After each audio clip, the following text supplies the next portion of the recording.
हालांकि middle east इस वक्त चर्चा का विषय पूरी दुनिया में है। खुद डोनाल्ड ट्रंप इस दलदल में है, ईरान दलदल में है, उधर इजराइल और लेबनान भी है। लेकिन पीएम मोदी कम से कम देश को लेकर चिंतित हैं और लगातार मैसेजेस भी दे रहे हैं। न सिर्फ देश में बल्कि विदेशों में जाकर भी कह रहे हैं कि भाई अगर आप युद्ध के रास्ते पर चलेंगे तो आने वाले समय में हमें फिर से गरीबी में जीना पड़ेगा, फिर उसी अवस्था में जीना पड़ेगा जैसे हम कई साल पहले जीते थे। शीतल जी, जो मोदी जी ने मैसेज दिया है, देखिए भारत में पहले ही उन्होंने वो 7 चीजों का एक हमें नसीहत दी कि भाई अच्छा, जिसमें था कि सोना 1 साल तक मत खरीदो, विदेशी ब्रांड मत लो, विदेश जाने पे फिलहाल 1 साल तक विदेश जाना अवॉइड कर लीजिए, वर्क फ्रॉम होम कर लीजिए। का वो 6-7 चीजें हमने डिस्कस की थी। बेसिकली जब हमने वो बात की थी शीतल जी, मैंने कहा था इसका निष्कर्ष ये है कि आप वो खर्चा करो जो भी जरूरी है। आप उन चीजों पे पैसा लगाओ जो जरूरत है जिंदगी, बल्कि लग्जरी नहीं है। लग्जरी चीजों पे पैसा लगाने की भी आवश्यकता नहीं है, और जिसमें विदेशी मुद्रा खर्च होती उस पर खासकर ना लगाए, उस पर विदेशी मुद्रा देश की ना बजाए। फिर पता लगा जी यूएई के साथ 30 मिलियन बैरल की डील हो गई, 1 महीने का स्टॉक रिजर्व हमारा बढ़ गया। उसके बाद अब उसी श्रृंखला को आगे चलते हैं। मोदी जी ने कल नीदरलैंड में बहुत अच्छी बात की, बोला देखो भाई दुनिया में 3 समस्या है। पहली समस्या है कि कभी यहां ये वायरस आ गया जी, वहां उस क्रूज में वो वायरस आ गया, अब यहां ये वायरस हो गया। कल की बात देख लीजिए, अफ्रीका में फिर एबोला का खतरा पूरा पूरा सक्रिय हो गया। डब्ल्यूएचओ ने इमरजेंसी डिक्लेयर कर दी है अफ्रीका को लेके। 2 कंट्रियां इंपैक्टेड है।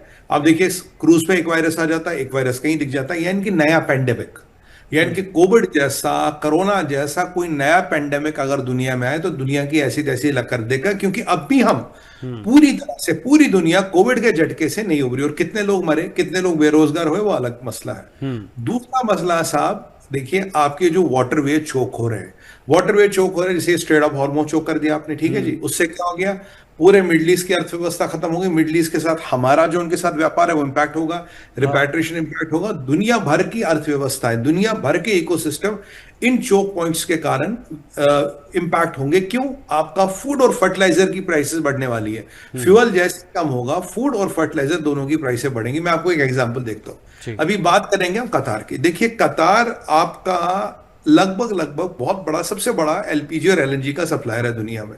अब कतार की कैपेसिटी काफी क्षतिग्रस्त हो गई। अब इसका नंबर नहीं आ रहा कितना, बहुत हो गई है। अब दुनिया का 44% हीलियम कतार देता था, सबसे बड़ा एलपीजी का सप्लायर था। अब देखिए जब कतार क्षतिग्रस्त हो गया, ना हीलियम आएगा, ना एलपीजी आएगी, और ना ही आपका वो एलपीजी एलएनजी हीलियम कुछ नहीं आने वाला। यानी जो वहां से सप्लाईज आनी थी, जो उससे इंडस्ट्री चलती थी, वो कहां से चलेगा। और आपके मिडिल ईस्ट से कतार यूरिया भी बनाता था। कहीं ये सारी चीजें जो है आपके प्राइसेस, फूड प्राइसेस क्यों बढ़ेंगे? क्योंकि फूड की प्रोडक्शन कम होगी। फूड की प्रोडक्शन कम होगी तो प्राइसेस बढ़ेंगे। भाई फूड और फर्टिलाइजर, ये जो फूड और फ्यूल होता है, ये इन्फ्लेशन को डिटरमाइन करते हैं। फूड प्राइस, फ्यूल प्राइस क्या, ये दोनों चीजें मेन आपकी इन्फ्लेशन को डिटरमाइन करते हैं। जितना इन्फ्लेशन बढ़ेगा आपके और हमारे जेब में उतना पैसा कम टिकेगा, सीधी सी बात। और तीसरा बात है युद्ध। अगर हम ये युद्ध करते रहे, भाई आप देखिए पीछे युद्ध हुआ रास लफान में, कितना नुकसान हुआ कतार में अब तक नहीं पता, बट मैं आपको कुछ आंकड़े दे रहा हूं जो पब्लिक है, बट उससे कई ज्यादा नुकसान माना जाता हुआ है। अब एक और ये युद्ध का राउंड होगा तो शीतल जी पता नहीं कौन सा रास्तुरान में, ये जो सऊदी की सबसे बड़ी रिफाइनरी है, या कहा त्रासदी आ जाए। तो अगर ये तीनों चीजें चलती रही, पैंडेमिक, मैरीटाइम चोक पॉइंट्स का बंद होना और युद्ध, तो पूरी दुनिया के सामने आने वाले 10 साल डिजास्टर और गरीबी के होंगे। ये हमारे पे लागू नहीं होगा, पूरी दुनिया पर। जब परमात्मा की कृपा से भारत तब भी 6.1 6.3 के परसेंटेज से 6.4 के आसपास ग्रो करेगा, पर दुनिया में कंट्री की बात करें, कनाडा 0.7% ग्रोथ है, यूरोप की बात करें 1% से कम ग्रोथ है। ये तो मंदी में चले जाएंगे ना, डिप्रेशन में। और जो लोग बड़ी मुश्किल से दुनिया में से, जिनको गरीबी की रेखा से बाहर निकाला गया, पूरी संभावना है साहब वो फिर गरीबी की रेखा के नीचे चले जाए। तो दुनिया को करना है ये 3 चीजों से परहेज करना, नहीं तो आने वाला दशक महामारी, गरीबी का और तबाही का दशक होने वाला। मोदी जी ने बिल्कुल क्लियरली अनाउंस कर दिया। देखिए दुनिया डिसाइड करिए, अपने लिए नहीं कह रहे, हमने तो अपनी तैयारी कर ली है, भारत तो तैयार, बट दुनिया वालों क्या तुम तैयार हो?